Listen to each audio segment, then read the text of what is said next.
दरअसल गर्मियों जब टिहरी डैम की झील का जलस्तर घटता है तो वह उस शहर की इमारतें और घरों के अवशेष दिखाई देने लगते हैं, जिन्हें देखकर पुरानी टिहरी वासियों की यादें ताज़ा हो जाती हैं और पुरानी टिहरी को याद करके आंखें नम हो जाती हैं।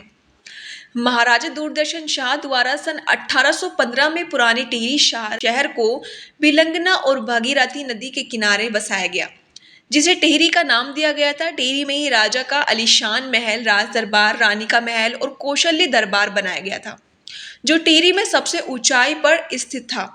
इसे बनाने में विशेष तरह के पत्थर और चिनाई के लिए उड़द की दाल का प्रयोग किया गया।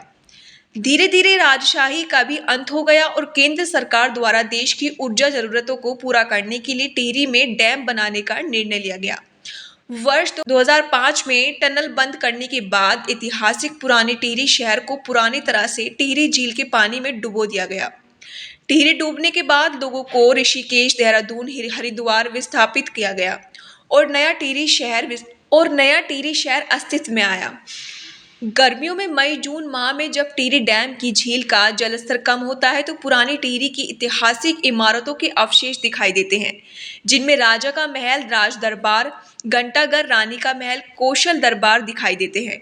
इसे देखकर पुराने टिहरी वासियों की आंखें भर आती हैं और वो उस ऐतिहासिक टिहरी को याद कर पुरानी तस्वीर खो जाते हैं।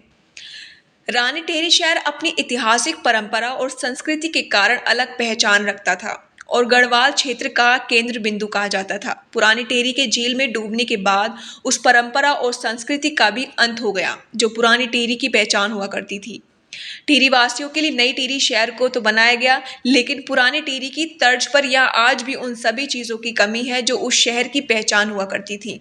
लोगों का मानना है कि नई टिहरी में पुरानी टिहरी का एक म्यूजियम बनाना चाहिए, जिससे नई पीढ़ी को पुरानी टिहरी शहर के बारे में पता लगे, जहां हमारा बचपन बीता था।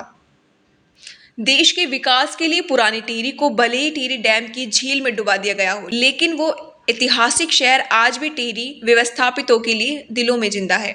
और झील का जलस्तर कम होने पर जब उस शहर के अवशेष दिखाई देते हैं तो पुरानी टिहरी वासी यादों में खो जाते हैं।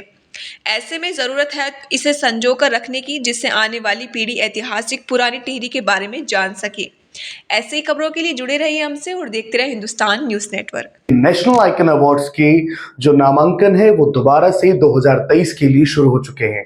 यदि आप डॉक्टर हैं, टीचर हैं, कहीं हेल्थ केयर स्टाफ हैं या फिर आप सफाई कर्मी हैं, बहुत सारी कैटेगरीज हैं जो नेशनल आइकन अवार्ड्स में आपको मिलेंगे। नामांकन भरने के लिए आप स्क्रीन पे दिए गए नंबर पे भी कॉल कर सकते हैं या फिर hindustanNewsNetwork.in पे जाके अपना नामांकन भर सकते हैं।